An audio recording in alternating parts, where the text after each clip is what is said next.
Hi, in looking at this week's video for EDU Week 7, EDU specifically 563, I chose to select element 33, demonstrating witness.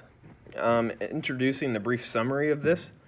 If a teacher is demonstrating this element, it means they are aware of the variations of student behavior that might indicate potential disruptions within the classroom. When a disruption occurs or begins to occur, the teacher should take action to mend them immediately.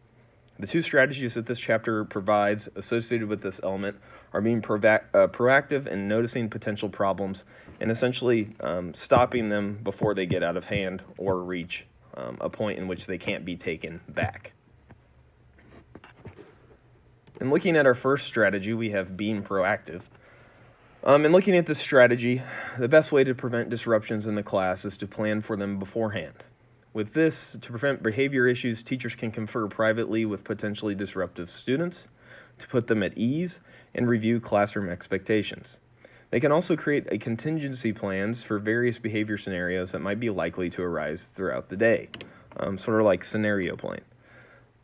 Become more proactive by using, in terms of technology, by using video recording tools on a desktop, laptop, or tablet, such as a smartphone or a document camera, to record the lesson, and then analyzing yourself in the video to determine your level of witness in the classroom. For instance, if you wish to be more proactive about preventing emerging behavioral issues, set up a recording device to capture your interactions with students during class. It'll allow you to reflect not only on yourself, but how the classroom is also behaving when maybe you may not have your full attention on all students at all times. In implementing this within the classroom, the main focus should be on preparation. Run through specific scenarios in your daily routine and practice how and when you might handle them. Being prepared is a mainstay when planning to implement this strategy in your classroom. And looking at our second strategy that the chapter provides us with, we have noticing potential problems. Effective teachers maintain alertness and vigilance during the lessons, putting out behavioral fires before they spread or get too big before they can be taken back. Take advantage of polling technology to help you notice and respond to potential behavioral issues.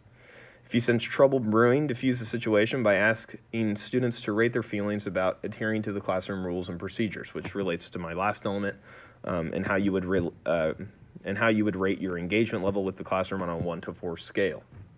Alternatively, you can ask the students to rate the extent to which their behavior reflects the adherence to the classroom rules and procedures.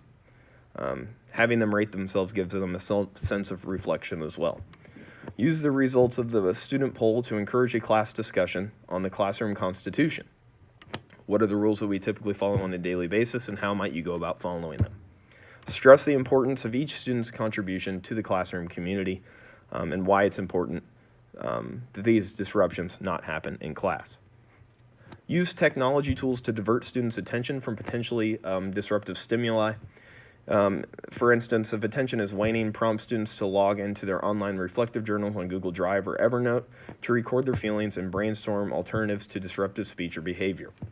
Pause the activity and ask students to write down the conditions or circumstances that may be causing them to act out. Again, having them reflect on the actions that are being displayed at hand, along with 2 or 3 favorable behaviors to enact instead. So replacement strategies to help replace, in a good way, the disruption behaviors that they're displaying.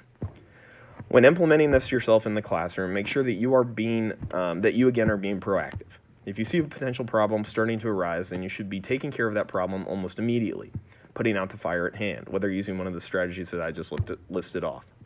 Another factor is that you should say what you mean and mean what you say when dealing with behavior. For if not, you run the risk of being taken advantage of. And I think this is something that we as new teachers, especially me, is something that we work on a daily basis until we have our classroom management skills completely down. In the past 2 elements, I've tended to focus on classroom management skills because that's what I'm focusing on with my instructional coaches and my new teacher cadre meetings here at my district in Fort Osage. With that being said, I thank you for listening and watching this video. Again, I'm still getting over the sickness, so it's a little bit of a struggle, but I appreciate you taking the time out of your day to watch it. And with that being said, I hope you have a good day. Thanks.